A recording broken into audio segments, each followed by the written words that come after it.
Retromania Pro Wrestling Podcast Network is a Moonsault Media production and is intended for private use only. For more information, contact retromaniapodcast@gmail.com.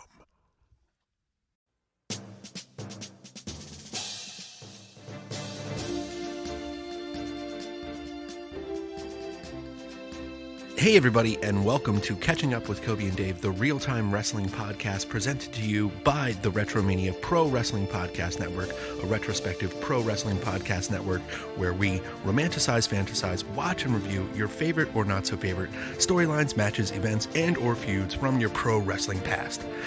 This is the present day of July 24th, 2021. I'm one half of the hosting squad, Coby Nida, and joined here as always with the mayor of Kicking Out at 2, the cornerstone of the Retromania Pro Wrestling Podcast Network, Dave Rosenbluth. Dave, what's going on, buddy?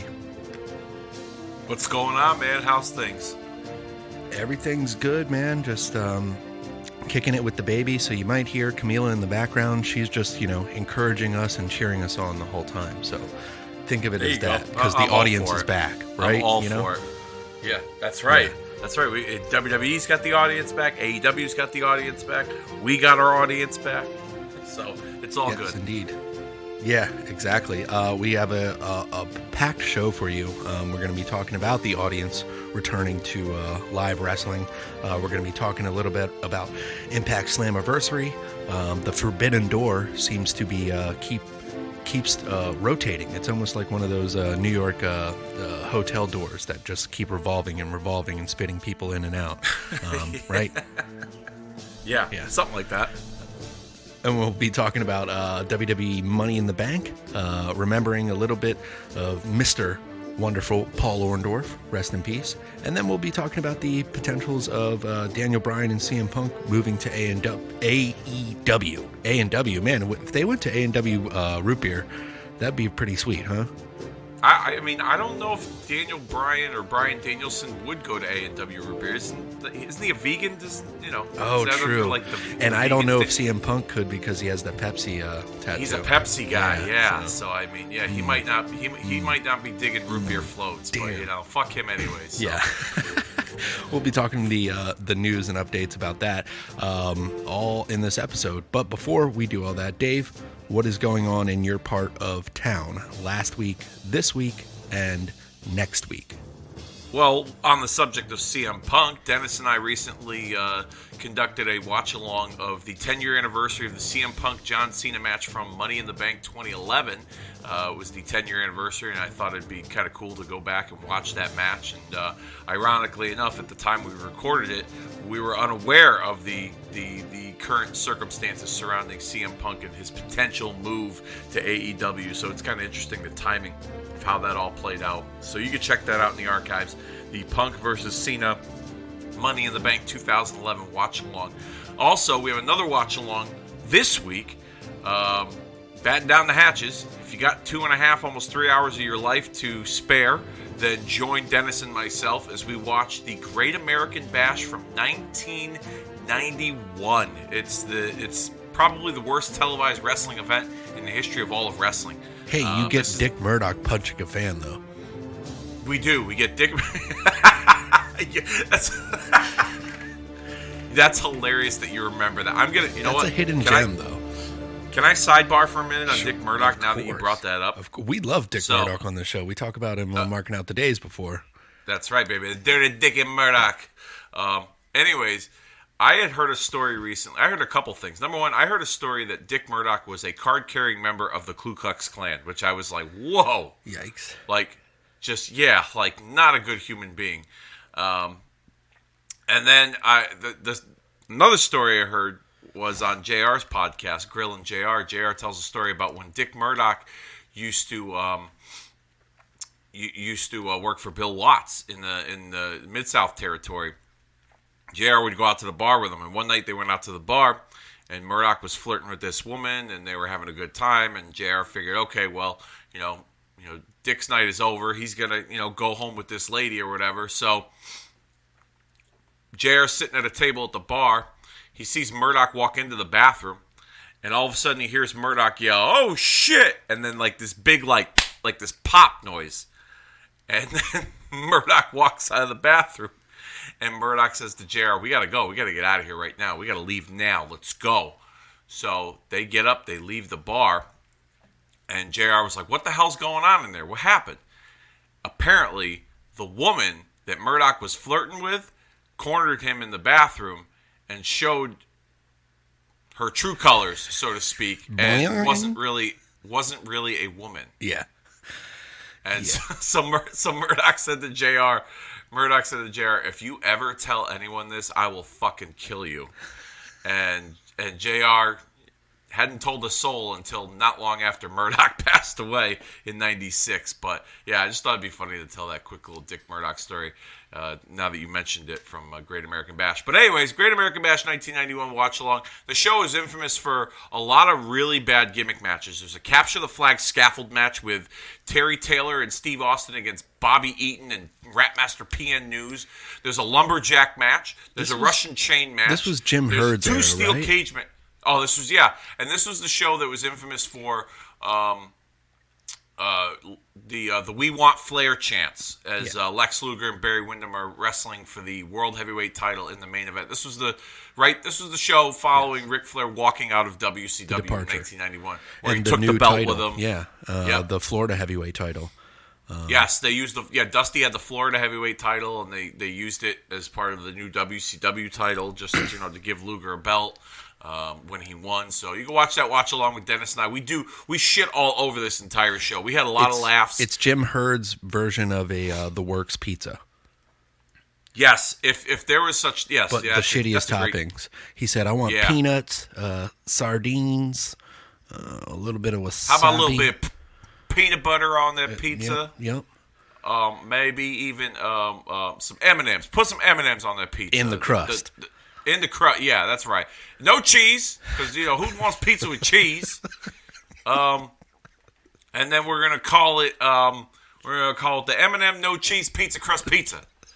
But anyways, yeah, this is a terrible show. It's fun to if you like crappy wrestling and you want a couple of laughs, by all means. Me and Dennis, we just go in on this entire show for 3 hours. We may never do anything like this again because it was a long show, but we had a lot of fun doing it. And then next week's going to be a fun show because we're going to be doing a Christmas in July theme, courtesy of Nick Opalewski. Nick Opalewski, one of our longtime listeners here at Retromania, requested a watch-along of the December 24th, 1990 edition of Primetime Wrestling. So I thought it'd be kind of cool on Kicking Out at 2 to do a special theme, Christmas in July theme episode where we watch that episode of Primetime Wrestling in the month of July for all of you. My good buddy, my longtime friend, I've known him for 30 years, Dean Yolanis. He's going to make his Kicking Out at 2 debut. He's my oldest wrestling friend. Awesome. We go back, we watch this show, we catch up. Literally, him and I catch up on a lot of things that we have, because we haven't seen each other in a few years due to the pandemic. So have a lot of fun with that. So that's what's going on in my neck of the woods over at Kicking Out at 2. Sweet. New member of the hosting squad. That's thanks right. Again. The rotating round table. Yes, indeed. Thanks again for that request, Nick. Always welcome for more. And you can find that podcast on any podcasting platform by searching Retromania with a W at the beginning. We're on Podbean. That's our home base. And we have all the archive there from our launch and 360 plus episodes and over 500 hours of content for you. Subscribe, like, rate, review, and share if you dig this podcast. It's the only way we can continue to grow and keep going.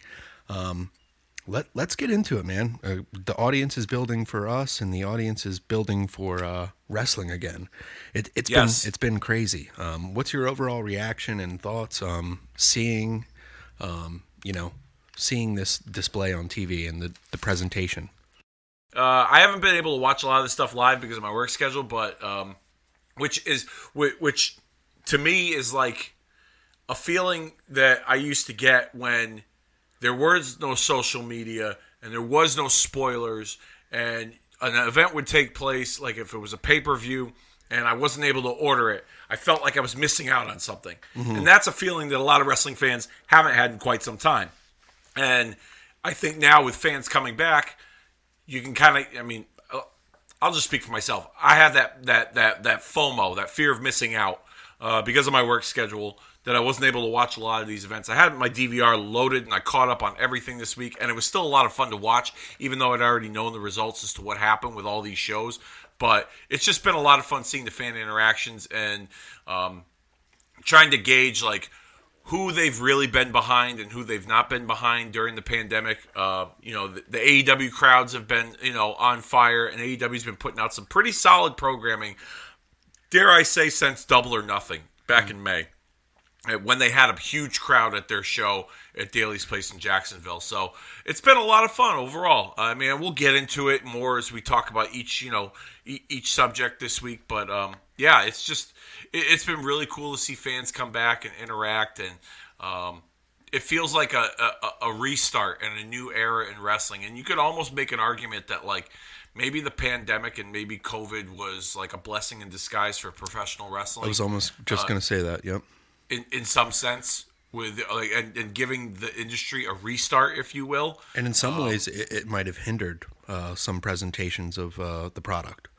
Yes, absolutely. I totally agree there. So overall, it's just been pretty cool to see it, and I maybe I'm just being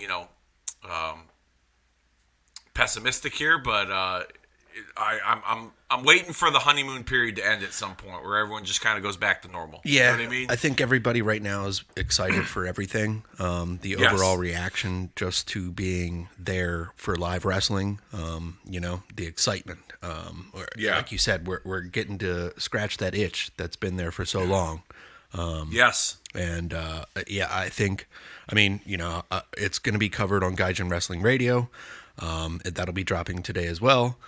There is, I went to ROH Best in the World, and that was a small gathering. I'm talking like 500 tops, 1,000 people, maybe. I saw the pictures. In between that range. It was rough. Yeah.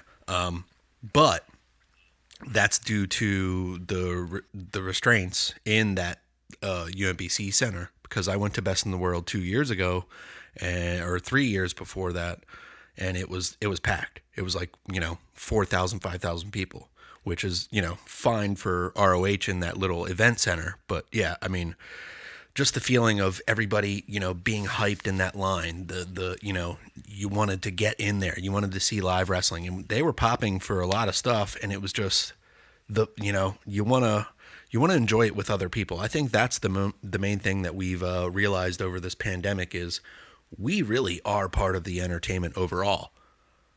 The fans, the reception, and everything. Sure. If we're critiquing a show that we're not there at, and we don't get a good reception of what the fans' audience is, or their take on a character, if they approve or don't approve, or who's getting over, it's hard to read, because this whole year, people have been pushed down our necks, or people have been moved to these certain positions, but overall the fans are going to tell you who they like and who they don't like, and that's shown over these last couple shows, in some capacity, to AEW and WWE Money in the Bank. I think I will say that AEW does cater to an audience that kind of seems like that ECW fan base, where they're gonna like it no matter what, Yeah, hardcore, kind of a niche audience. Yeah, and I think, but on scale, this this time around.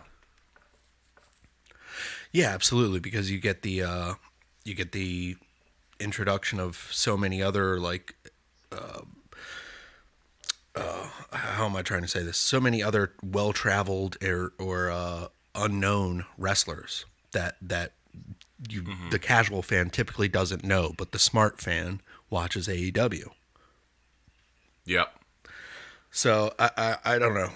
I think overall the most generic reaction that we can base everything off of from this honeymoon period, regardless, is Money in the Bank. I think those fans were letting you know who was really, who they were really feeling and who they weren't feeling, Yeah. Yeah, I mean, I watched that show back. Are we going to get into Money in the Bank, or how do you want to do this? You want to start with Money in the Bank? You want to start with Slammiversary? You know what? Let's just do Impact Slammiversary. Okay, fine. There we go. Smaller crowd, and it seemed like some of those people were kind of brought there, but hey, they were into it.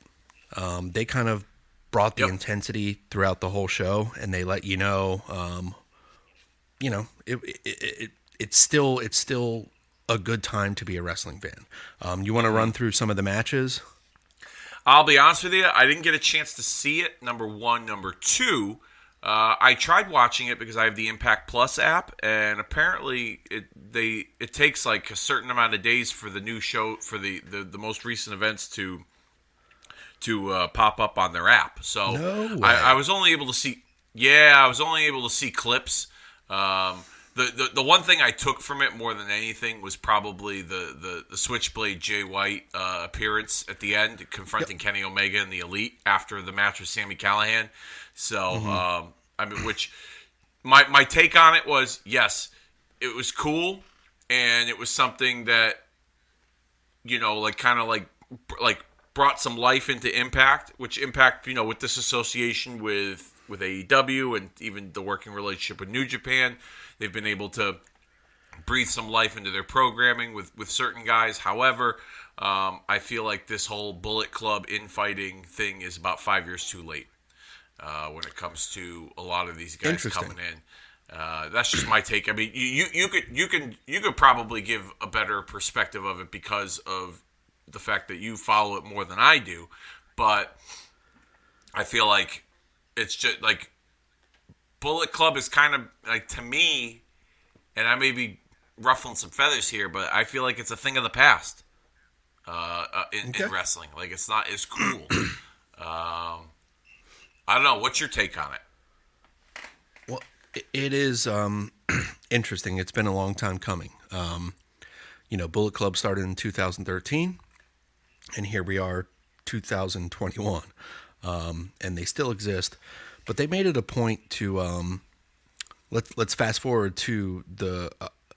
I'll get through some of the matches because it was interesting with TNA. They had a lot of people from New Japan, NWA, and then they had the AEW. So yep. Yeah. There's a lot of mixing and meshing going on, which is cool. Mm-hmm. But I mean, actually, and even ROH, Chelsea Green appeared. There's a lot of stuff going on. But I mean, I think overall the Bullet Club storyline, it's been a long time coming for fans that saw the split of the Elite, quote unquote, who kept doing the finger sign, who kept saying they're in the club, over this period of time where, Doc and Gallows were in the WWE, and the Elite were forming All Elite Wrestling. So it kind of does tell a story for this ultimate clash. Getting into it, so Kenny Omega wins this no disqualification match for the Impact World Championship against Sami Callihan, and overall a bloody match. There was a fork used, and Kenny Omega lacerated his hand with the fork, while Sami Callihan was trying to stab himself in the head. It looked really bad. But anyhow, there was some great action in that match and a lot of like thumbtacks, and we're getting into the deathmatch stuff again, which I don't know why Kenny Omega keeps gearing towards that when he's not that type of wrestler. But anyhow, he defeats Sami Callihan, and at the end, Switchblade comes out. Switchblade has the Never Open Championship from New Japan, and they stand off. But when the power cut off, the pay-per-view ended, quote unquote, David Finlay and Juice Robinson, they came out and started attacking. More importantly, David Finlay attacked Switchblade because they have an ongoing feud, because David Finlay got a victory over Switchblade in the G1 Climax last year and cost Jay White advancing to the finals.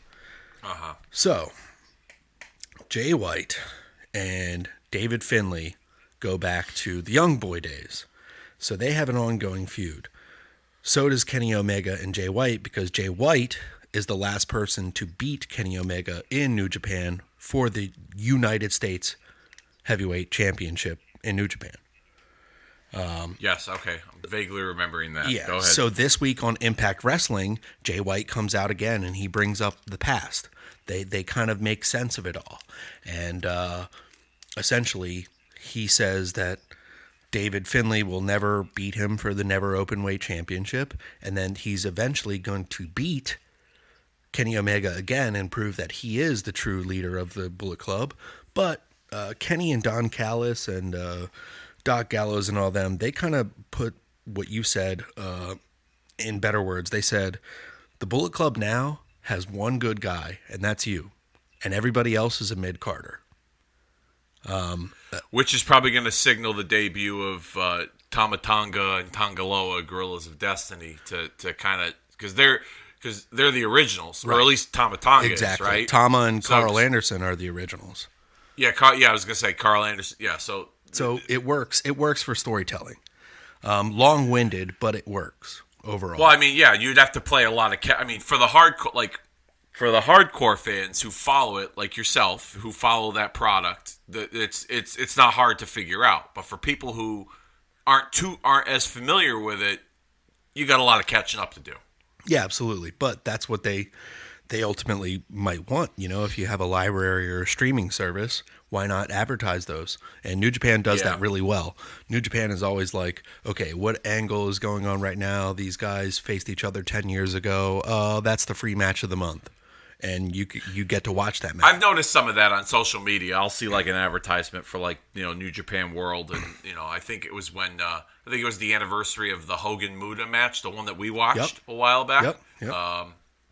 I think I saw something on Facebook about it. But yeah, go ahead, continue. Yeah. So overall, I mean, it's long-winded, but I don't know why they did this for their main event of one of their pay-per-views, TNA. I don't know why TNA keeps sacrificing themselves for this whole angle and for everything. Like Sami Callihan, the homegrown guy, just got beat by Kenny Omega, and then a New Japan guy comes up at the end to like send us off the air. I think more or less it's here's where the sacrifice comes into play. This is just my take, okay? You got an AEW guy in Omega, you got a New Japan guy in Switchblade. They come out, have the face-off at the end of the pay-per-view. Pay-per-view cuts off. It's the cliffhanger that gets you to watching the program the following week. So, yes, it's not a homegrown guy on their TV, but now you got the diehards like yourself and the people who have followed Bullet Club and this whole saga since 2013. Oh, hey, shit. Let's go turn on Impact because leader of the Bullet Club, Switchblade Jay White's on. Yeah, I mean, now I will say this. Yeah, okay. So there was the, at least in my opinion, there was the result of it. Now, I'm not a TV expert. I can't fucking describe to you all the demos. Okay, all of a sudden now everyone on the internet thinks they're a TV expert because AEW introduced all these demos, or the demos have been around for a while, but they haven't been as big of a focus in the ratings in wrestling. But now all of a sudden they're a big deal now, right? They're a big deal. Like I said, WWF and WCW, when they used to go head to head on Monday nights, I read the WCW Nitro book, so I know about demos. Yeah. Seriously, people all of a sudden think they know about the demos, okay? Now, I don't claim to know about them either, but like I've said before, Bischoff didn't tout ever that, we beat Raw and Nitro in the 18-49 demo. No, they just touted that they beated Raw, okay? Now, I don't know what the television demos are like with Impact, okay? I know that they're on Access TV. I don't get that channel on YouTube TV currently at this time. But I can watch episodes of Impact on the Impact Plus app after they air. I think it's like a week or so after they air. So I'm like a week or so behind. I could be mistaken. But anyhow, long story short, I'm curious as to what the numbers are with Omega as the AEW World Champion on Impact's program. He does take up a good chunk of like 15 minutes or so. Like he took up the first 15 minutes of the show and then he disappeared and then was never seen of or heard of again. You know, and I've said this to other people in other circles.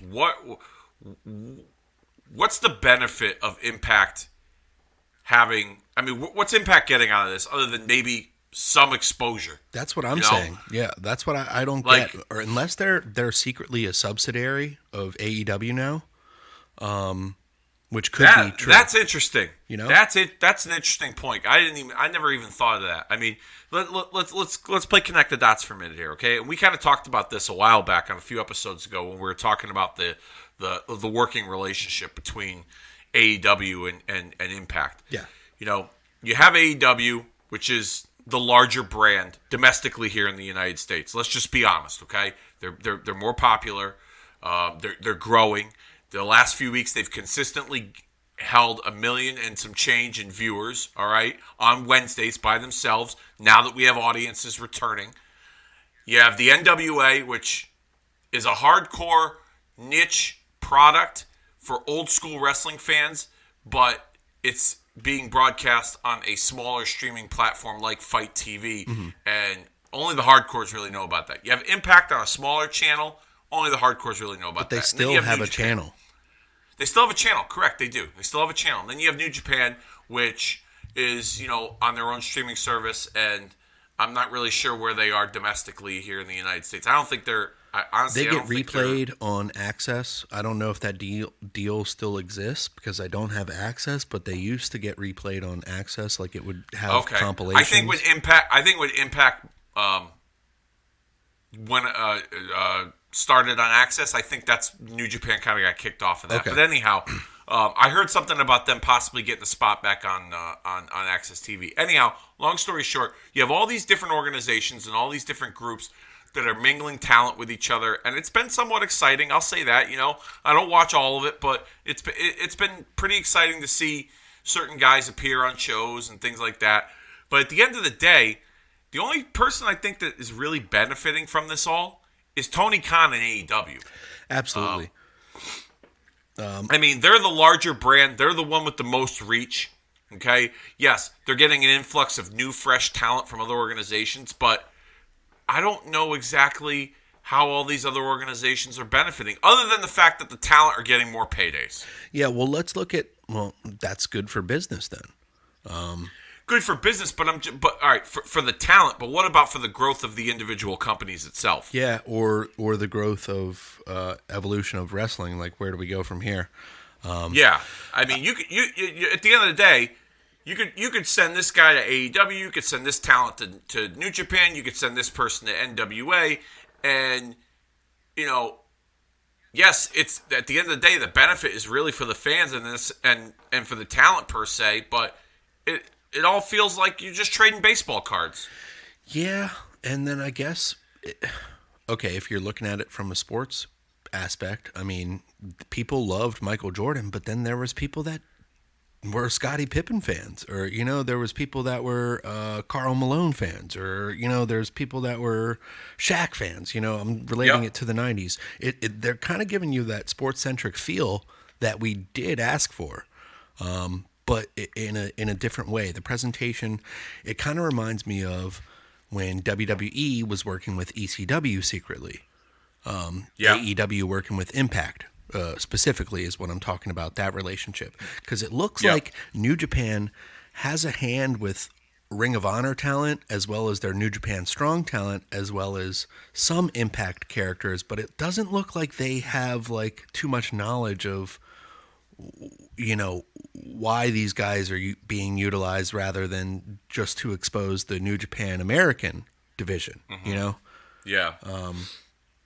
But it is nonetheless interesting, to say the least, because, you know, 20 years ago, WWE kind of absorbed WCW and ECW in a full package. Yeah. And here we are nearly 20 years later, and in 2002, there's this company that started called TNA Wrestling. And in 2002, there was another company that started called Ring of Honor Wrestling. Ring of Honor, yeah. So it's very interesting. I know this is a pipe dream, but wouldn't it be cool? I mean, it's cool in the sense that all these organizations are working together. Maybe I'm just being nitpicky here with when it comes to like all these companies benefiting from this. Okay, in the grand scheme of things, but wouldn't it be cool if all these companies worked closely together on a more consistent, regular basis and almost treated their coexistence like the NWA, the National Wrestling Alliance, where you have all these different territories, so to speak, but instead of having one traveling champion, you had the heavyweight champions and different champions from these different organizations competing on other shows. So, like for instance, Nick Aldis. That's the territory days. You're talking Florida, the Georgia heavyweight champion, the Mid-Atlantic champion. But what I'm saying is instead of the traveling NWA champion going to all the different territories, each territory has their own heavyweight champion, like AEW, Impact, NWA, New Japan, etc. And you see them pop up more. Like right now, it's just Omega kind of really, in Impact, but bouncing between Impact, AAA. Forgot to mention AAA too because they have a working relationship with I believe AEW. And AEW, and AAA, Impact, and AEW. That's where Omega's been kind of bouncing around. But then you got Nick Aldis, who's the NWA World Heavyweight Champion, and we've only seen him strictly in the NWA. Right. Wouldn't it be kind of cool as if he popped up in Impact? He's got history there. He did have the AEW spot at the first All Out or All In. Yeah, that's kind of the birth of the relationship. Remember that show? That was all the people that we're speaking about right now. That was Ring of Honor. That was Impact. That was no, it wasn't Impact. No, Impact. I don't believe Impact was a part of that. But now that they're in there, I think they're building up to just a huge show again, like a super show type of deal. Mm-hmm. Reminiscent of the AWA days and World Class. Yeah, the Super Clashes. Yeah, I could see something like that. I don't know if it would be on pay-per-view or if it would be like pay-per-view is pretty much dead, which is the problem.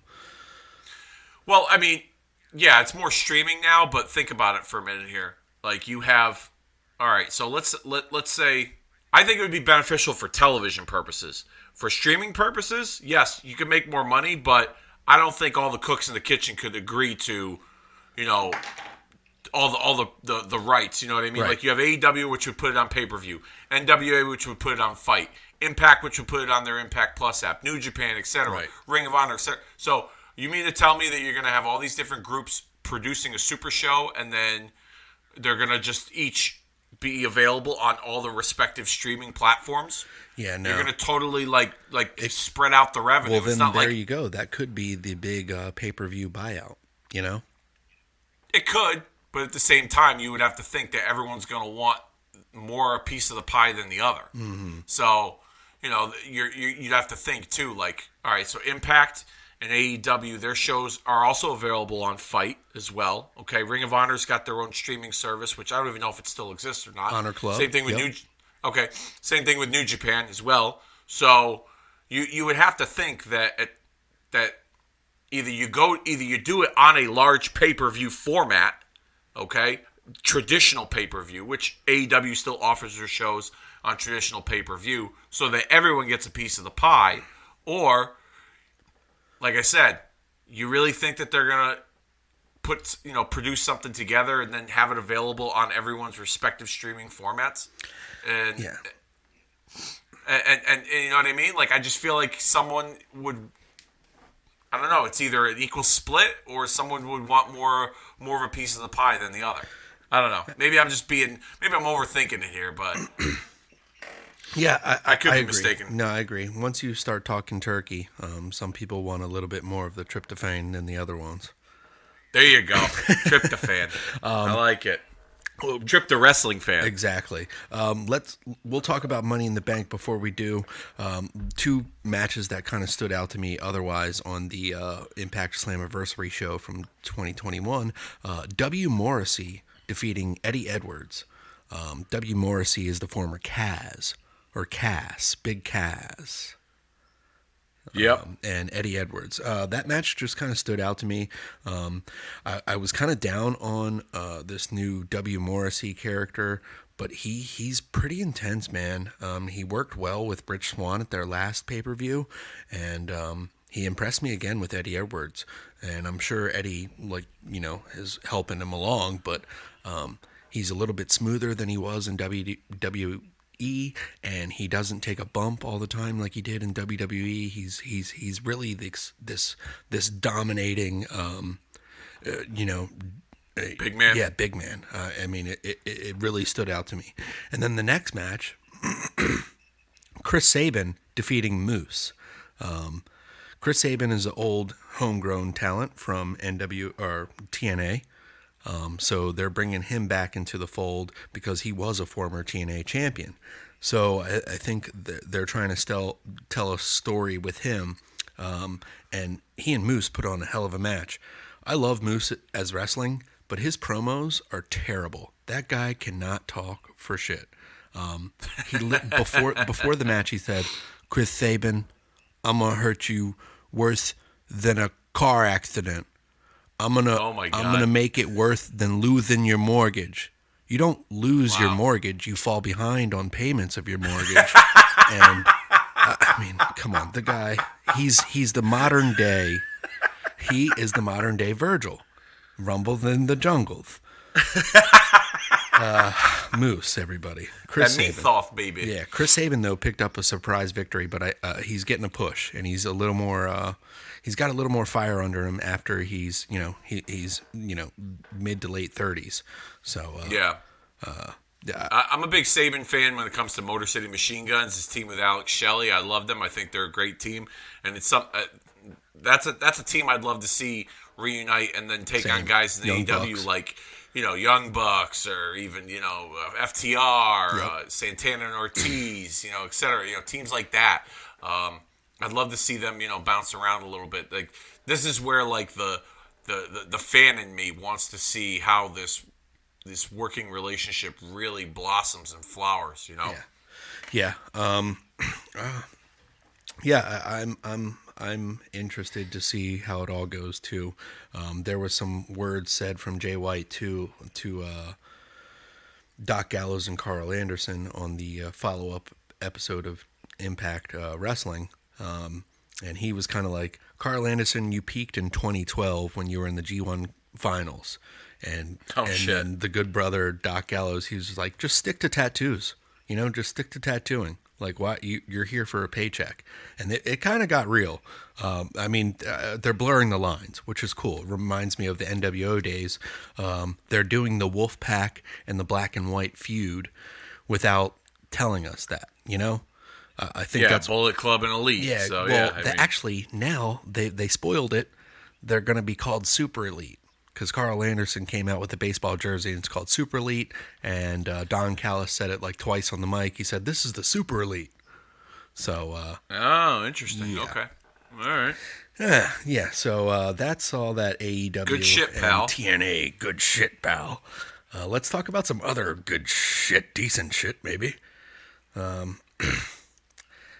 Let's go to Money in the Bank. What are your overall thoughts? You watch this one? Yeah, I did. It was a fun show. Crowd was really into it, and my big takeaways were the men's ladder match was awesome. The guys in it were just phenomenal, absolutely phenomenal. I was pulling for a Big E win, and he got it. But if Morrison took the briefcase, I would have been into that too. I've been liking how they. Yeah, I've been liking how they've kind of been building him up in a singles role. I was kind of hoping that maybe he'd get the Money in the Bank. But I'm not disappointed that Big E won. Ricochet, Riddle, Nakamura, Rollins, Owens, all these guys, they tore it up. It was one of the better recent Money in the Bank ladder matches to date. The women's match, a lot of people shit on the finish in the way that Nikki ASH almost a superhero. ASS. I like her. ASS. Yeah, I know. Okay. Really? All right, sorry. Sophomore humor? All right.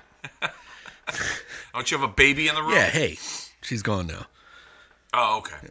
She powdered out? Yeah, she powdered out, so it's okay. Oh, She okay. won't hear this. All right. It's all a okay. dream.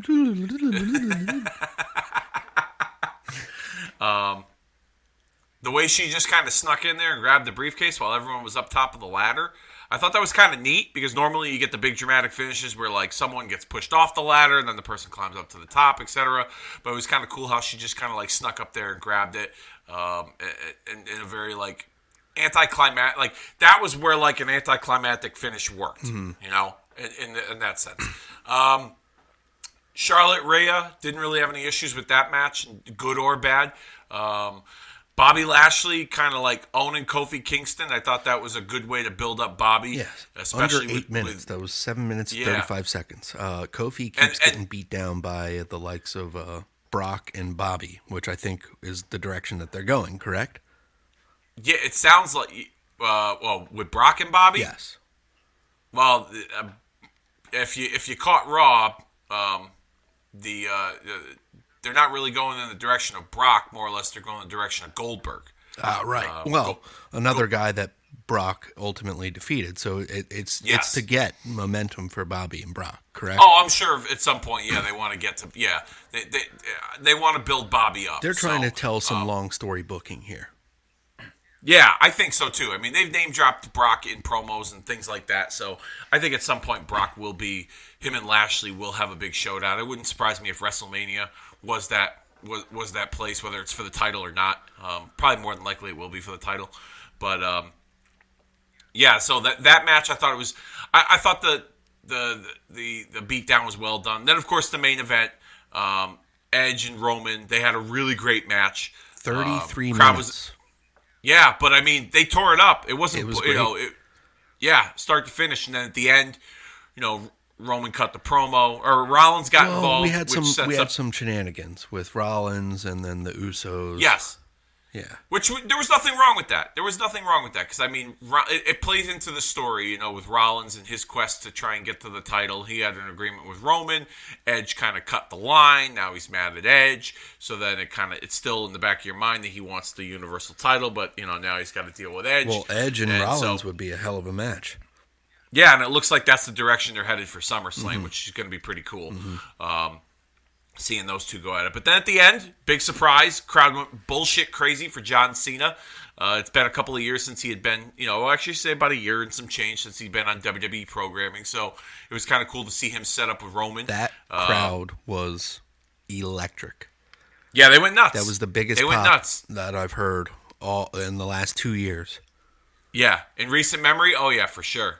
They were, and there was nothing negative about a John Cena reaction. Like, I mean, it's one of those, the audience, I feel like, is, they've been through so much with John Cena and his progression as a character and the ups and downs that, now they've respected him to the point where now he's like he's finally a babyface in the minds of the fans, and that's what the company had been wanting him to be for such a long time.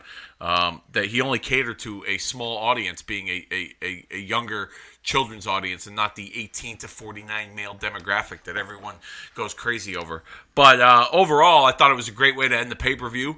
The Cena coming out and just kind of, facing off with Roman, kind of setting the table for SummerSlam. Well, it's funny to think 7 years ago, when they tried to do the toss off between the two, where Roman was the face and Cena was still the face too, and they had the lift your hand up and the crowd will cheer for me, or lift your hand up and the crowd will cheer for you type deal. You remember that?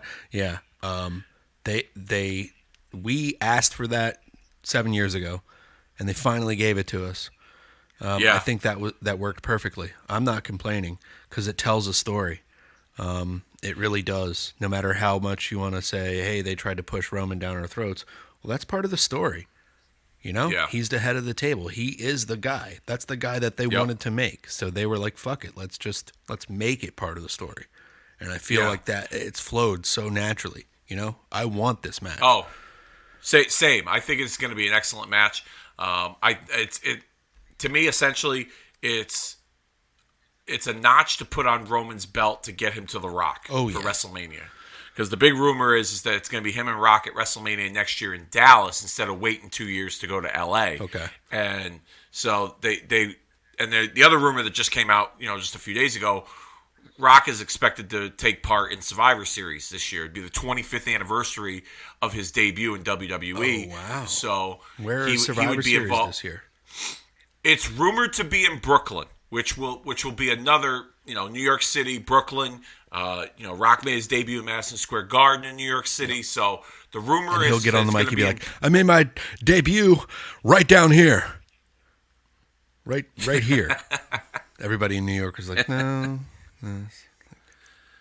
Yeah, but that's the big rumor. I don't know what kind of involvement Survivor Series will be for him, whether it's in a wrestling capacity or in a host, a host or something. But it's designed to set the table, no pun intended, for him and Roman at WrestleMania. Now the other rumor is that depending on his movie commitments, depending on his availability, his schedule, he'll be on both Raw and SmackDown in the fall to hype up his return at Survivor Series, and then also depending on his movie commitments and depending on where they want to go in the story.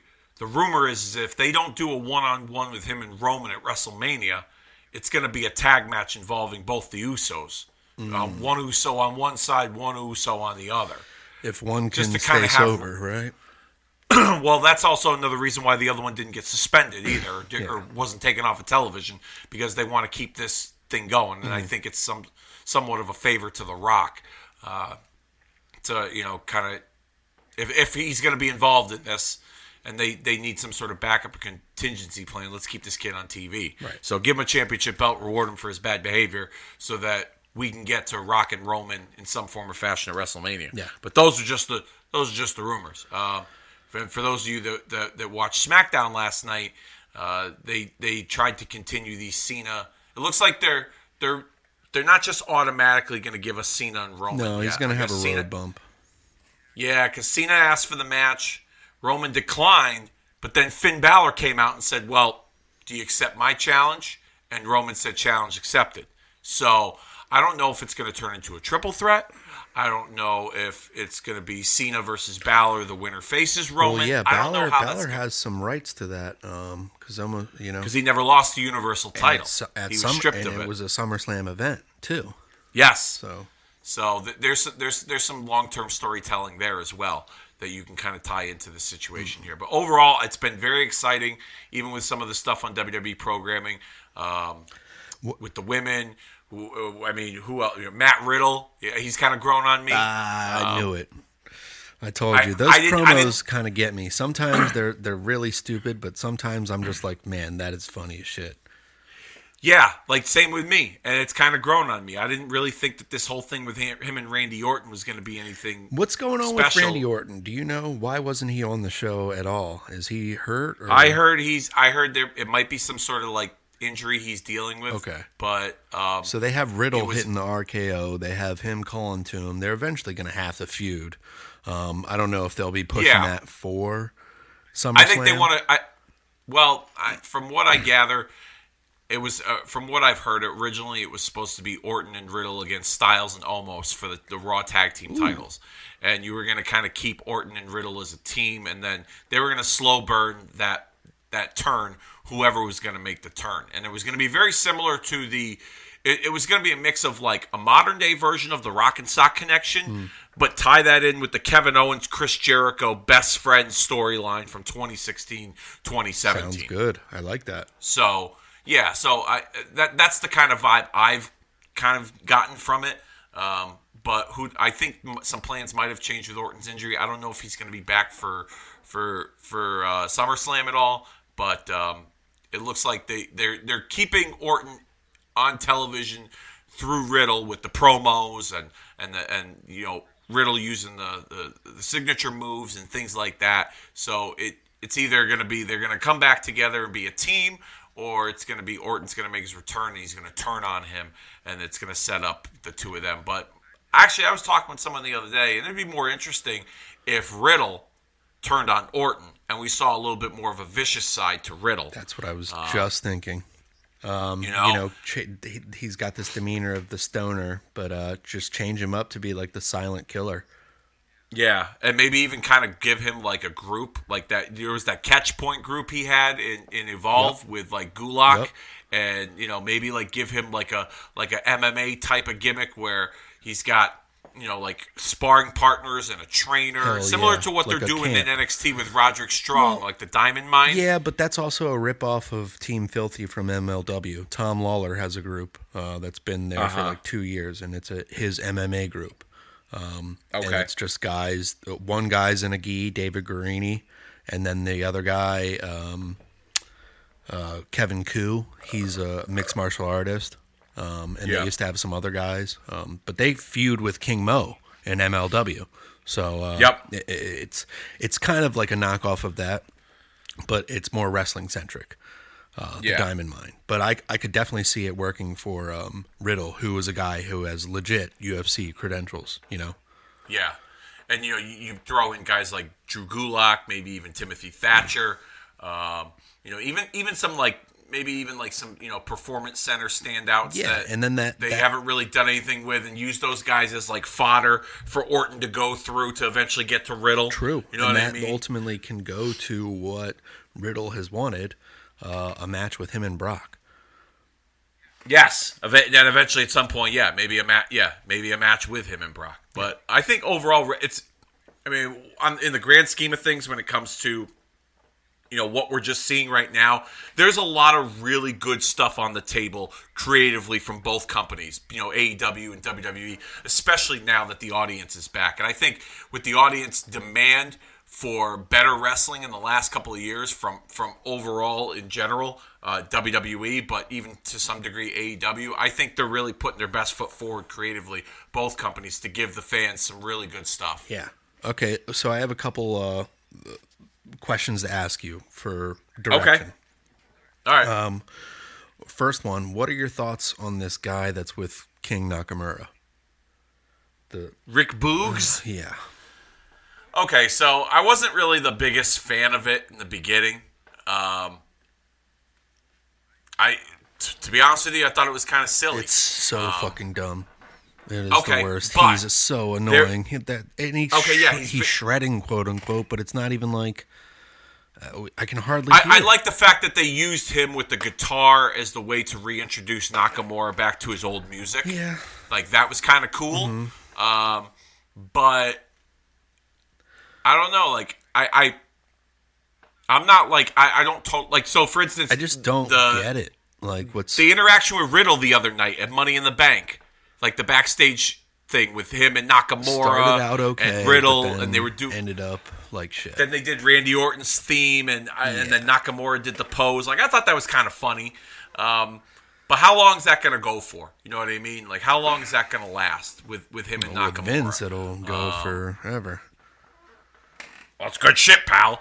It's not the greatest thing in the world, but at the same time, like it's also. I mean, let's put it this way: this dude's giving his all into it. You know what I mean? Like he's got charisma. He's got something there. You know what I mean? A personality. It's not like to me. I look at him and when I watch him on TV, and yes, he could be annoying, but he doesn't pretend like he's playing an annoying character. Mm-hmm. He looks like and sounds like someone who would fit that bill. You know what I mean? Like he is that character. He's not like trying to play it like you see with a lot of guys in wrestling nowadays. He is that character. So they might be onto something here with Rick Boogs or Boogers or whatever the fuck his name is. What do they want him to get? It's a solid start for him. I'm not saying boo. I'm saying Boogs. I don't know. Honestly, I don't know. All right, next. But I'm here, neither here nor there. But go ahead, continue. I got 2 more follow-up questions for WWE stuff. Okay. First, next one, Big E. Where does he go with the contract? What happens? What are your predictions and thoughts?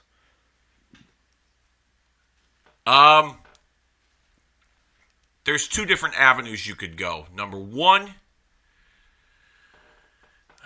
everyone's going to go with the obvious, that you put him in a situation where he cashes in the Money in the Bank and he does it at Kofi's expense. Like, let's say somehow Kofi were to get a rematch at some point against Lashley, even though they're heading in the direction of Goldberg, but they put him in a situation where he cashes in, he wins the title, and then you start to see a slow turn with him, and he becomes more of a, he's taking on more heel tendencies, very similar to when CM Punk cashed in 2009 on Jeff Hardy.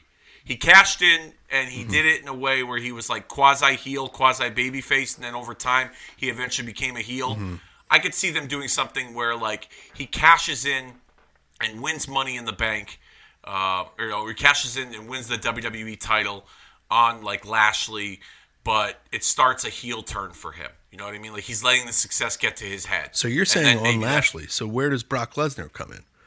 That's what I'm saying. I don't know what direction they're putting with Big E. Right now, I think right now Brock is at a later date. Okay. Like, honestly, it wouldn't surprise me if Brock showed up in Survivor Series. They do something with him at Survivor Series. So then they have to put the strap back on Lashley, or they just have Lashley and Lesnar without a strap? I ideally they'd probably want to put the belt back on Lashley, but at the same time, like, Lashley and Lesnar doesn't need the title, and I'm kind of at the point where, yes, I know Lesnar's character is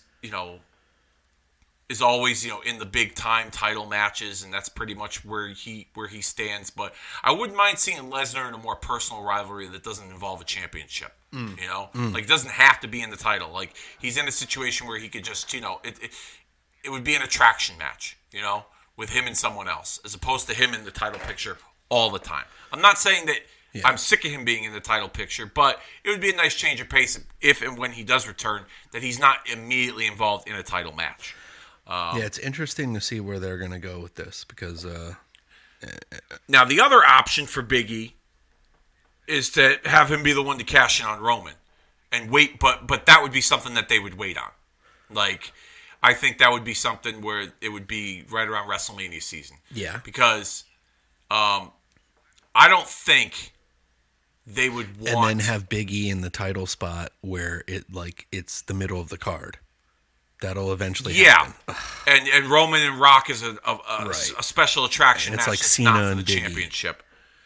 Yeah, Cena and Big E, or Big E and Brock maybe. Big E or Drew, Drew is gendering right now so much. Oh my gosh. Yeah, they desperately want Drew to be a babyface. And he's been getting like mixed reactions. I told you. I said I don't know if the fans are really over with this guy, because it's hard. He was presented to us when they brought him back strong, but then they just dwindled it down with Braun Strowman and Dolph Ziggler and all that. It was he lost steam. Yeah, I mean they put him in this situation with Jinder because I think they want him to be a babyface. They want him to eventually have that moment where he gets that big moment in front of fans, because he was robbed of that with COVID last year. So I think putting him in this situation with Jinder is going to help, or at least they think it's going to help the audience get into him a little more. But I mean, he had a mixed reaction at Money in the Bank, but then when he did all his shit in the matches, in the match against those guys, like, he got big pops for it. And then the beatdown the other night with the chair on Jinder and his crew, that got a big pop. So he's kind of playing this like Scottish badass that's kind of working for him. Mm-hmm. So I think he's in a rebuilding process now that we have an audience that will be there to react one way or another. But they desperately want him to be a babyface, and I think that's the direction that they would go in with him. But at the same time, I think they've also learned their lesson with Roman and with Cena, that you shove him down our throats, people are not going to be as receptive to it. So they're kind of scaling back with him a little bit, and making people want it more. So we'll see how it goes. But I mean, you throw him in another title picture, it could be grounds for audience backlash. Like, I honestly thought that with the Money in the Bank the other night, that I wanted Big E to win or Morrison, but I was like, Drew's probably going to win. I thought now, so, if Drew too. won, now, if Drew won, you had that option of, all right, well, they'll just send him over to SmackDown to feed him to Roman, okay, because he can't wrestle Lashley for the title per that stipulation from their previous match. Now, on the other hand, you could have done a completely 360 switch and had Drew win Money in the Bank and then cash in on a babyface and turn heel and then kind of revolt against the audience who kind of turned their back on him during the pandemic, you know? But like I said, they want him to be a babyface right now, so we'll see what happens. But I'm interested to see, following Jinder, what they do with him. Yeah. I'm interested too, and especially what happens with Big E, because I think it will eventually get a Drew McIntyre and Big E match. I think we'll see something like that too, for sure. Absolutely. Another match that I want to present to you. Okay, Samoa Joe is back in NXT. Yep. And it looks like him and Karrion Kross are going to have a match. And Karrion Kross was brought up to the main roster without Scarlett Bordeaux, without his entrance, and lost via roll-up to Jeff Hardy. And the internet community is losing their fucking shit over this. Okay. And they're like, you know, why bury the guy? You know, what, you know, AEW and Impact and everybody, they have a revolving door and they put other people over. You can't even put over somebody from your own company. I think it's a presentation of they want to introduce Scarlett Bordeaux to help Karrion Kross, which doesn't get the guy over as a killer, which he used to be, Killer Kross. Anyhow, but Karrion Kross and Samoa Joe seems like a fine match. Have we ever seen Samoa Joe and Kevin Owens? Yes, in NXT. Okay. When Joe made his debut. Okay. I want to see it again. They wrestled, I think, once or twice. Yeah, I want to see it again. again. You have to go back, like 2015. Yeah, because they're bringing these, veterans in from NXT back. Another guy that they could do that with is Kevin Owens, because right now his story is just, he's kind of floundering. Yeah. He could, honestly, he could use a change of scenery, and maybe NXT might be it. Although they're kind of leaning towards some sort of an alliance with Baron Corbin now. Oh boy. He kind of aided Baron Corbin a little bit, and I think they're trying to turn Baron Corbin into a babyface, and they might make these two like a tag team. Oh god, it's because they like the same music. We'll see how that goes. Yeah, I guess. Yeah, I don't know. We'll see how that goes, but. When it comes to, I'm glad you brought up Kross, because I completely forgot about that. So, the internet went bullshit over it, and I was at work when I heard about it, and so I was like, what the hell happened? And my brother told me, he's like, oh, well, Hardy won with his foot on the ropes. And then Kross is just kind of like, he kind of alluded to the fact that, things aren't going to be good, moving forward. So, Kross comes in NXT champion, like you said, no valet, loses his entrance. And Hardy sneaks out the win in, roughly, 2 minutes or so with his feet on the ropes. Yeah. That's what people are forgetting, is that, like, he used the foot on the ropes tactic. So that kind of saves face for Kross a little bit. And then Kross goes on this rampage. He attacked Regal the next night, and it looks like they're going to lead to something with him and Samoa Joe. As much as I didn't really care for the way that they introduced him on Raw with that finish, he could have easily disposed of Hardy. Hardy could sell a beating like it's nobody's business. He's bulletproof. He'll be over tomorrow. You know what I mean? Like, it wouldn't affect him one way or another. But Kross, on the other hand, I think, him losing in that manner on his debut, I think they did that on purpose so that they could kind of reintroduce him in with this mean streak. Go back to NXT, do what he does to Regal, have this war with Samoa Joe, and then maybe kind of come back and just go on like a tear, coming back to Monday Night Raw. I mean, I don't know. Who knows what direction they could be going in, but I have a feeling it's leading to something bigger for him on Monday Night Raw. Yeah. It's not just Vince burying the NXT talent. I totally get that. Because I think the problem is we see so many guys that we've seen presented on a grander scale in other companies, and then they come over to WWE and we're like, well, they're kind of hindering them. They just want to see if they can work well with the company as well, rather than just giving the guy straight a push out the door. If they did that with everybody, we'd have Kevin Owens, Finn Balor, we'd have Seth Rollins, Roman, you'd have Dean Ambrose, you'd have Sami Zayn, yeah, all these guys like being the top. You can't work out like that. And I get the defeat. Not everyone could be on top at the same time. Exactly. So you got to tell a story. So to me, wasn't that big of a deal. I'm not that big of a guy on Karrion Kross to begin with. Yeah, I'm not the hugest fan of him. Generic, create a wrestler from WrestleMania 2000. I'm serious. Tattoos. Yeah, I and believe all. it. Yep, I believe it. So, yeah, that's my feelings on that situation. What are your last thing? What are your overall thoughts of the commentary from this weekend? You weren't able to hear Slammiversary, were you? No, I wasn't. God, Matt Stryker is the worst, man. Yeah, Matt Stryker is like too fanboy for me. Matt Cardona and Chelsea Green, they won the match. Spoiler, Matt Cardona lifts his wife, Chelsea Green, on his shoulder, and Matt Stryker goes, "Ooh, yeah, a moment in history." It's like, dude, don't call it out. He tried to recreate Macho Man Elizabeth. Well, he's recreating it in his head. He just remembers what he saw. And then Mickey James comes out later, and he goes, "Hardcore country," singing her song. Oh my God. And then, last bit, it's the serious match between Sami Callihan and Kenny Omega, and Sami Callihan brings out the chair wrapped in barbed wire, and the way Matt Stryker announces, he goes, "A chair wrapped in barbed wire." Yeah, he's a little. I was like, extra. dude, this is you are. Watch the 2011 Royal Rumble match from Boston when they did the 40 guys. He had some sort of punchline and anecdote for everybody that came out. And at one point, you could hear the frustration in Michael Cole's voice, all right, dude, shut up. It was one of those deals where, that was the last time they put him on commentary.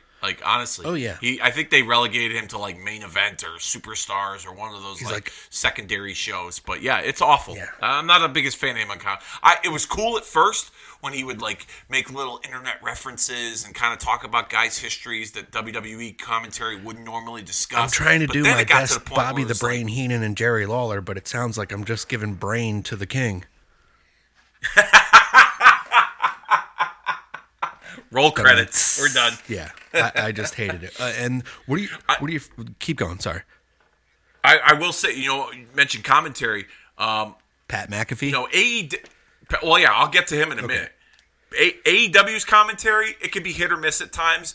I think JR is at the point where I don't need to hear him on a weekly basis. If you give me JR in a big time match and use him in the John Madden type of role where he calls the big matches, whether it be at the pay-per-views or every other event or whatever, I wouldn't mind seeing it Excalibur, Tony Schiavone, and even Taz. Okay, and I'm not trying to eliminate JR because I think JR is the greatest of all time, but I think his best full-time days are behind him. But then there's moments in time where they go off the cuff a little bit, and because it's very organic, it kind of adds to the programming. It's not so micromanaged like WWE commentary can be. So I'm hit or miss on the AEW commentary from time to time. Pat McAfee, one of the best things that's come through on commentary in a long time. I'm really enjoying his chemistry with Michael Cole. They've actually gelled pretty well. On the Raw side, that Jimmy Smith guy that used to do MMA, mm-hmm. He sounds like Joe Rogan, but he's actually into the fucking product. He's not like that other guy that they just had, that Adnan or Ardan Verk or whatever the hell his name is, the baseball guy from ESPN, who just sounded like he was reading cue cards. Jimmy Smith sounds like he's into the product. So he's been gelling really well. Even though he sounds a little bit like Joe Rogan, he's been gelling really well on the mic. He's been really and I've good. Actually been I've been enjoying his work. It reminds me of a guy from MLW that they just brought in who's a boxing commentator. So these boxing and MMA really? guys, they are they're on it. They know, especially if they're a fan. Yep. I really like that guy, Jimmy Smith, honestly. Yeah, overall the commentary hasn't been terrible. It's been a work of improvement over time. Yeah. So Pat McAfee, fanboyish sometimes, but So what? you know what? He doesn't sound like Stryker, like you said. You know, he's actually No. he's reading into the story. He's giving it more Yeah. depth. Yep. You know, rather than Michael Cole saying vintage Orton. You know, he's like giving us like, oh, that's gonna hurt. You know, that's gonna leave a mark. You know, the neck is. You know, he's getting into it. Yep. I really enjoy that Pat McAfee. I really enjoy that fella. Anyhow, He's got a bright future ahead of him. I know. I think he makes something of himself. If he just owns the gimmick, right? Let's moving on into owning the gimmick. Mr. Wonderful. Rest in peace. Yeah. What are your thoughts on him? What are your memories on him? I know you're a little bit older than me, and you started watching early. One of your first memories is WrestleMania 3. Bring me into what you remember about Mr. Wonderful, Paul Orndorff.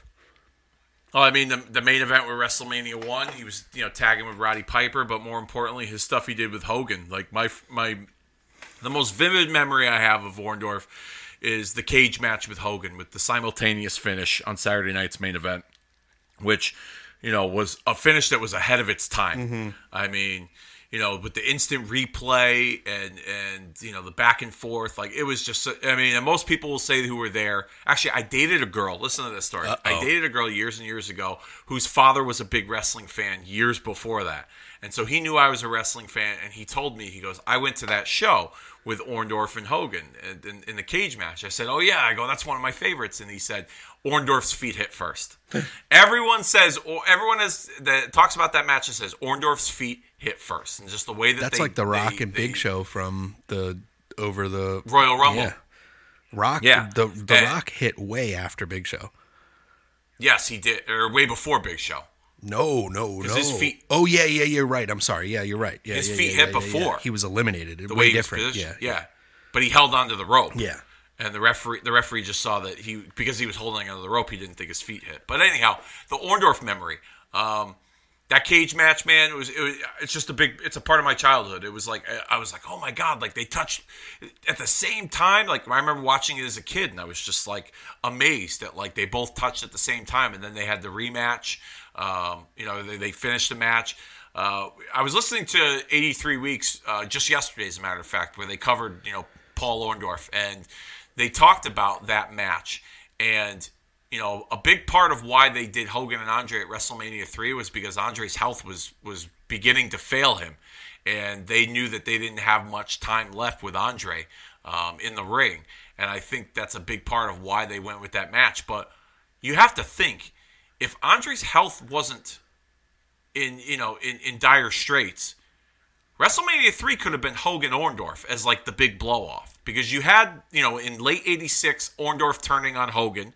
Then it sets up the match in Exhibition Stadium in front of 80,000 people, which was unheard of at that time. The big event, which you could find on WWE, Peacock Network, whatever the fuck. It's a really good match.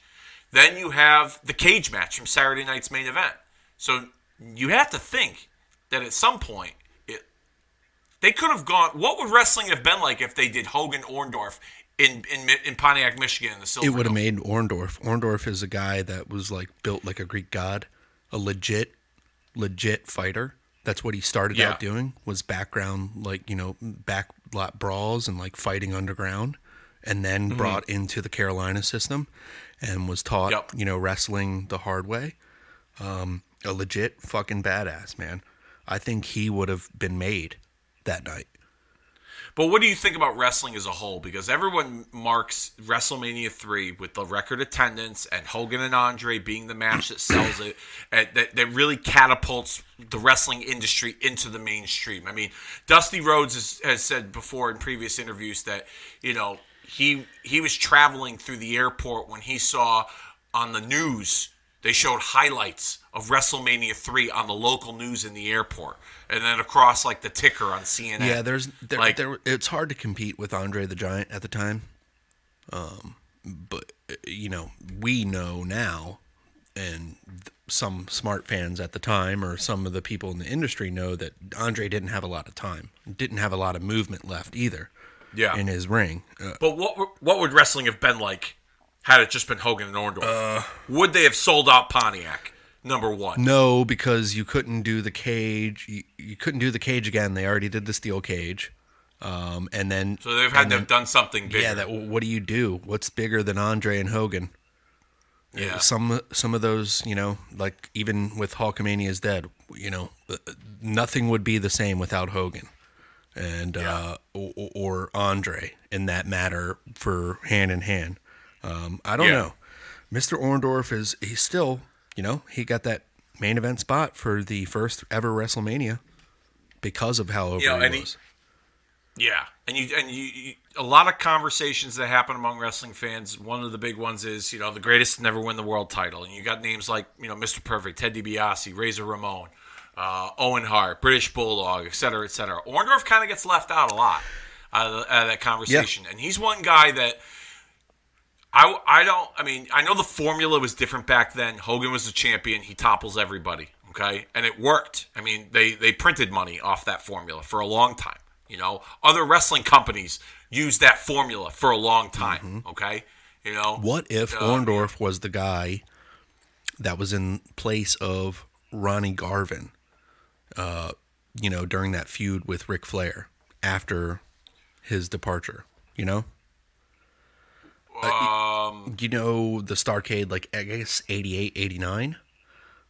It's Ronnie Garvin against Ric Flair.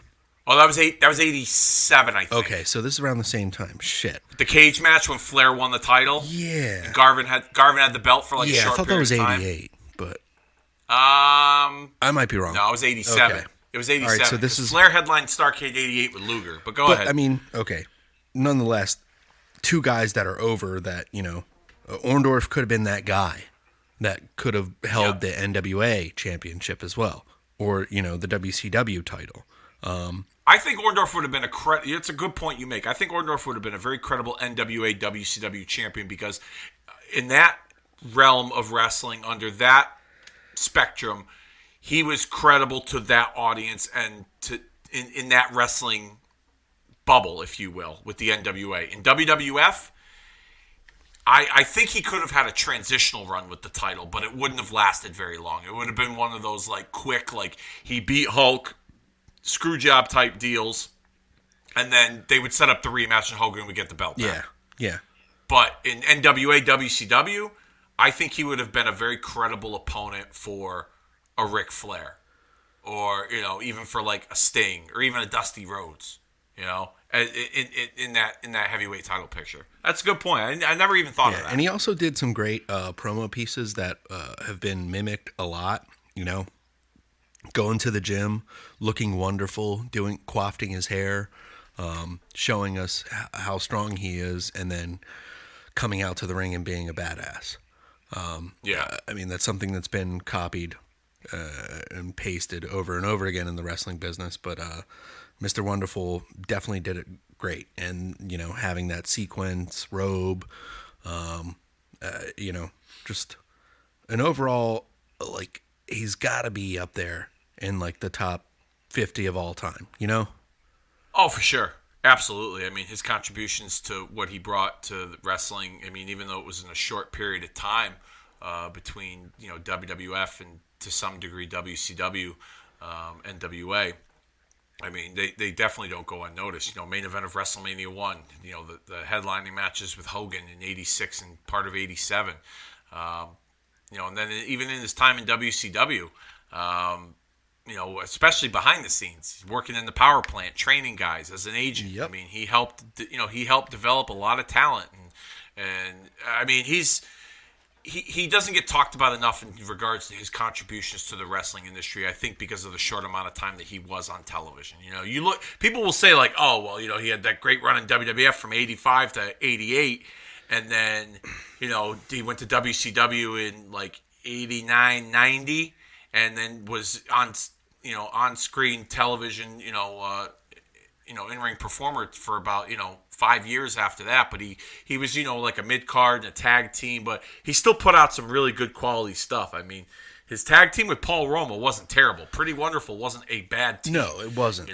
And going back to who he was trained by, Bob Backlund, Jack Briscoe, Eddie Graham, and Hiro Matsuda. I was going to say Hiro Matsuda, I think, was the guy that really broke him in, But right? yeah, but he trained with Backlund and Briscoe. There's videos of them doing like having their legs locked and doing crunches with each other, and just these the feet and strength, the natural strength of these guys, insane. Yeah, but yeah, I mean, he's overall like one of the all-time greats. I mean, we say it a lot about guys that especially pass away, but I mean, someone that like there was so much more left on the table with. He's one of those guys that like from career accomplishment standpoint and creative standpoint, there was so much more that was left on the table with him. Like they could have. I don't know. I mean, I'm a big what if guy. I mean, you know me. I'm a big what if guy. What if this? What if that?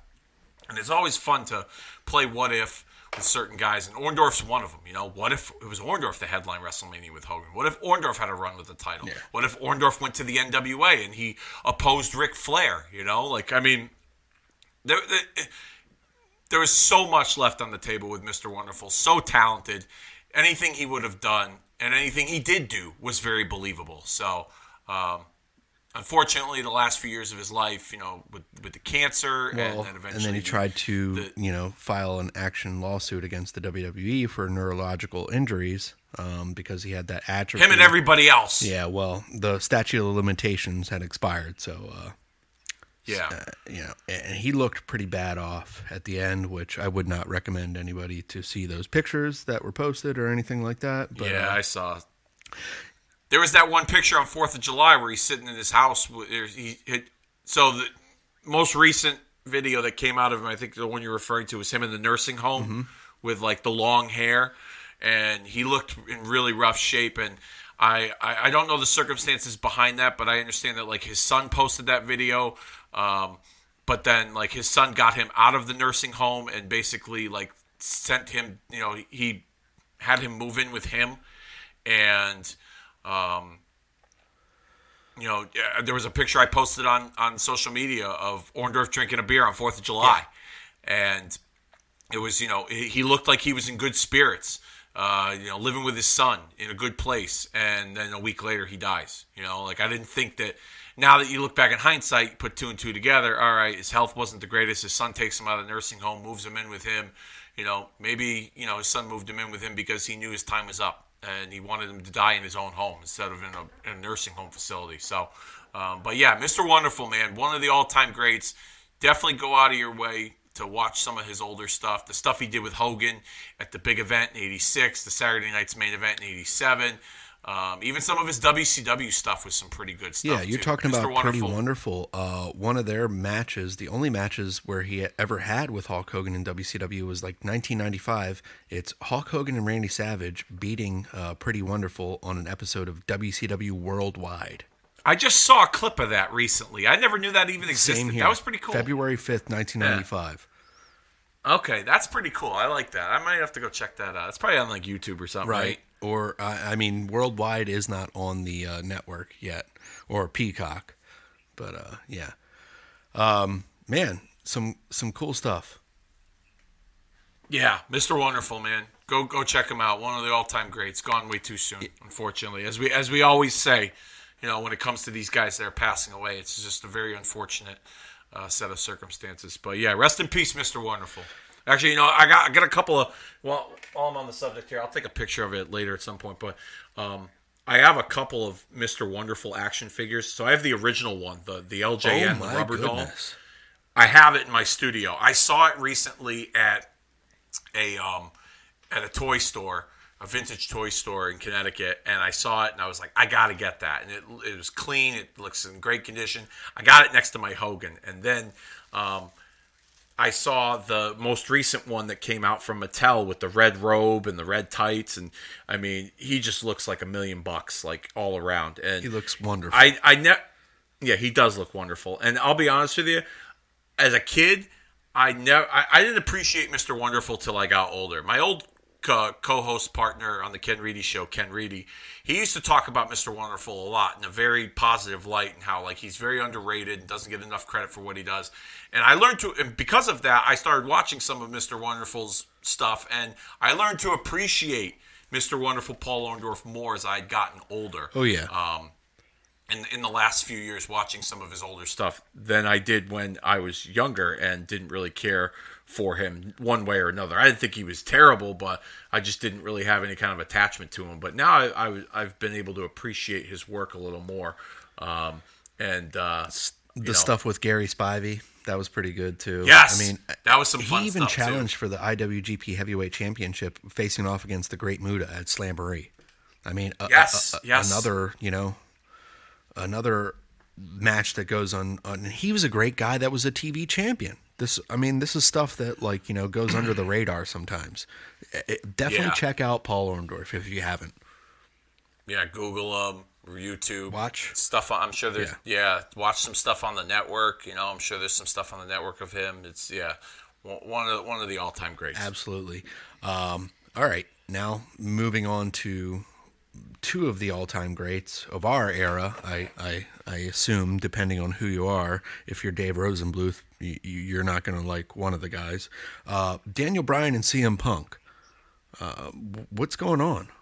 Tell me what do you think? According to Dave Meltzer, CM Punk's locked in a deal, but they haven't signed the paper yet. But in case there's a blow up and anything happens, it looks like it's a done deal. You can't really tell what's truth and what's fiction, obviously, when it comes from Dave Meltzer. But the rumor is that him and Daniel Bryan are both headed to AEW. Punk more likely to debut at the All Out pay-per-view in Chicago on September the 5th, and then Daniel Bryan is rumored to be debuting at the New York the Queens New York show at Arthur Ashe Stadium, where they play U.S. Open tennis in Flushing. It's September the 22nd on Dynamite. So there's been talk for a while. I mean, Punk's name is always out there ever since he left. Where he would land, if he would ever return to wrestling. Now it seems, according to the most recent rumor mill, now it seems to be more of a reality. He even opened up his Pro Wrestling Tees store to kind of spark that interest amongst fans. I mean, it would be a big get for AEW to get someone like him. I mean, he's popular. As much as I don't really care for him, he's a popular name. He's got a strong following. Do I think he will bring more numbers to their programming? To some degree, yes, but I don't think it's going to be astronomical numbers. But he'll definitely fit in with that audience, that style of wrestling fan, and the matchups that you could have with him and certain guys is just a mile long. Omega and Punk is what everybody wants, right?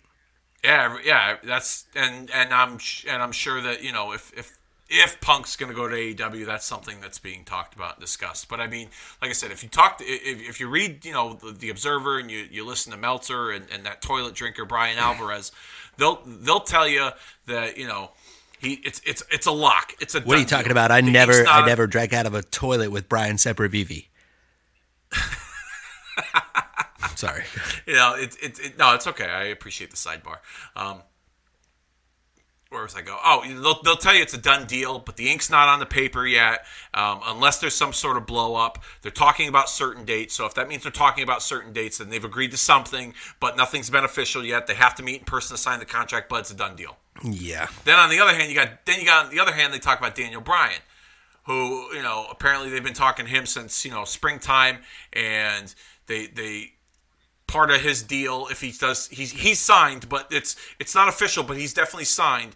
But he could work in Japan too. And then let's put it this way: if those two were to show up on Dynamite, the ink's not dry, and the check hasn't been written yet. But if the two of them were to show up on AEW programming, it would be a big deal. I'm not gonna lie, it'd be a big deal. Yeah. But both guys would fit in well into their programming. But I think it would get people to notice, their show. I mean, Punk's a big enough name. Daniel Bryan feel like, too. I mean, they glossed over Daniel Bryan in the lead up to the Edge and Roman feud. I know it's because the direction is Edge and Roman. That's the focal point. But they missed anything mentioning Daniel Bryan at all. Bryan Danielson. Yeah, not necessarily. I have to disagree with you because Bryan was a big part of why they made the match a triple threat in the first place. No, I know, but what I mean? no. I'm talking about this recent Money in the Bank. They recapped what happened at WrestleMania, and they had no inclusion of Daniel Bryan. Yeah, it was like he was very like true. invisible in the match. You know. Yeah, very true. Very true. It would be unfortunate that he were to leave WWE because I still think he could produce some really good stuff with WWE. But at the same time, if he wants to wrestle elsewhere, if he wants to go to Japan, AEW, has that kind of bridge to gap for him when it comes to that. And the matchups there in AEW between, Omega and the Young Bucks, all of that. I mean, they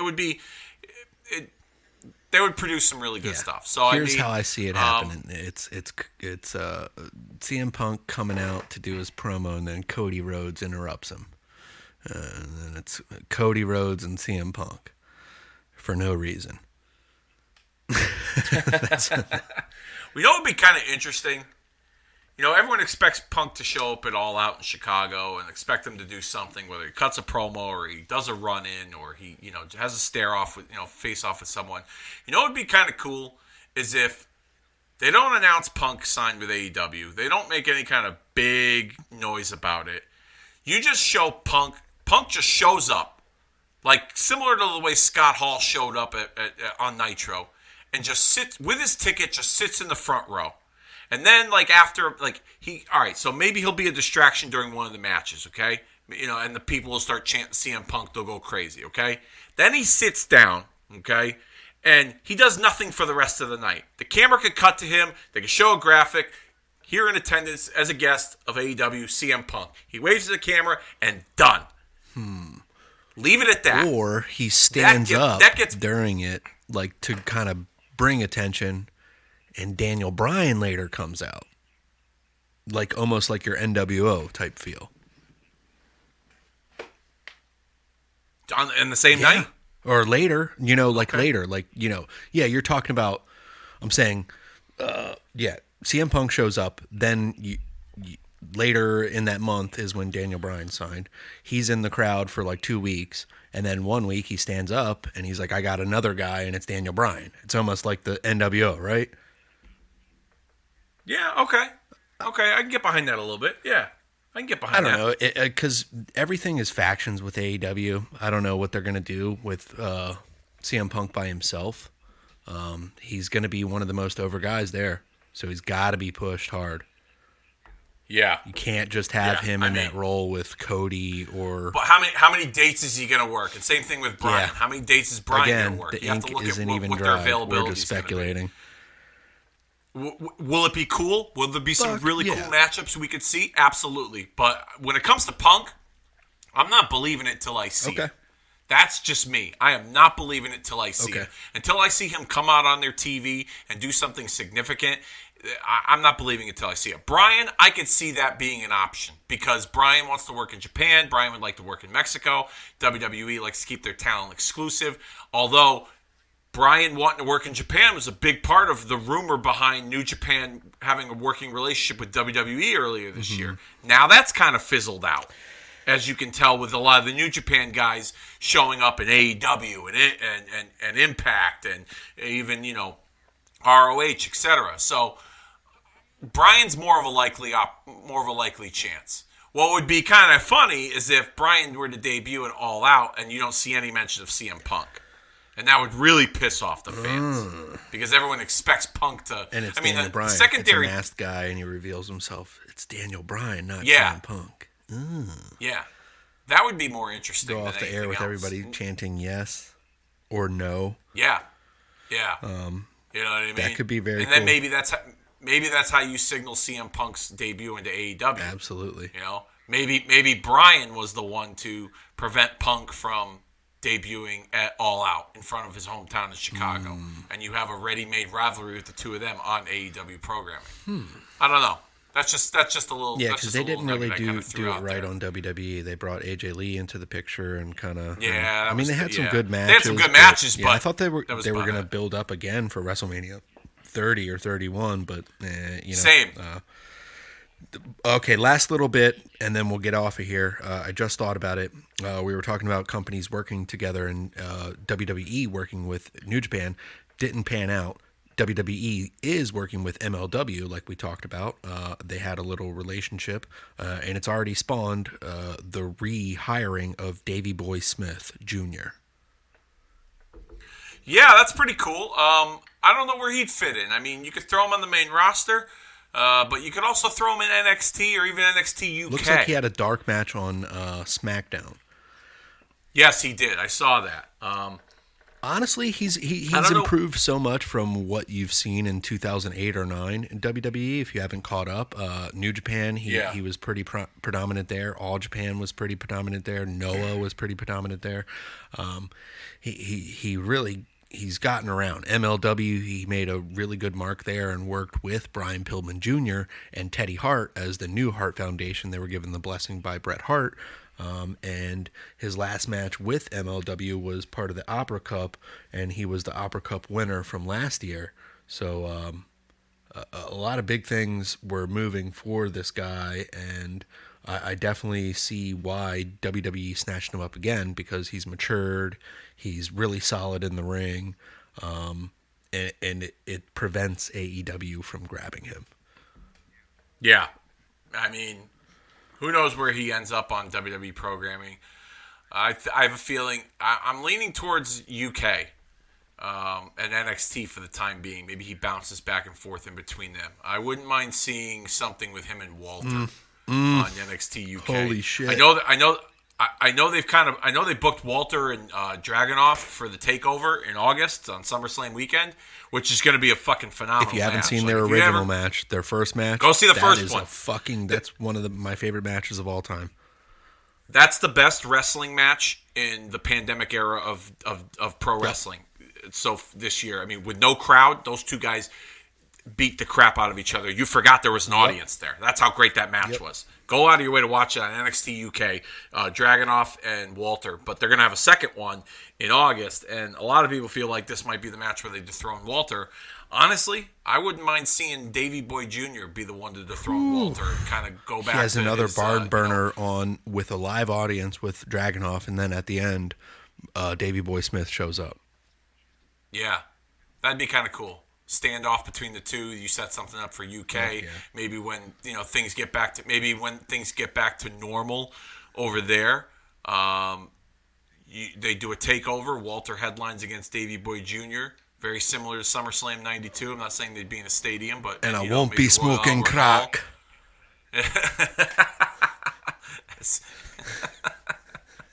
But yeah, that should be fun. So, I mean, if that were to come to fruition. But I see Davey Boy Jr. going to UK for now. Very cool. Very cool. Very good call. Well, man, it's been great catching up. We have an action-packed episode here. I had a lot of fun. Covered a lot of territory. Yes, definitely fun for me, too, as well. I appreciate it, brother. Yes, as always, you can find us on any podcasting platform by searching Retromania with a W. Podbean is our home base, and that's the archive there. So many episodes. Please like, rate, review, share, and subscribe if you dig the content. Dave, where can we find you? And then we will sign off. Everybody, thanks for listening. Thank you. And yes, you can find Kicking Out at 2 on Facebook and Twitter, facebook.com/Kicking Out at 2, as well as our Twitter handle at Kicking Out 2. Links to archive shows, pictures, videos, articles. We sometimes do little watch parties, if you will, watching some old classic matches. So be a part of all the fun over there. Like us on Facebook and give us a follow on the Twitter. And with that being said, I think it's about that time that we sign off this bitch and see you next month here on Catching Up. All right. Cool.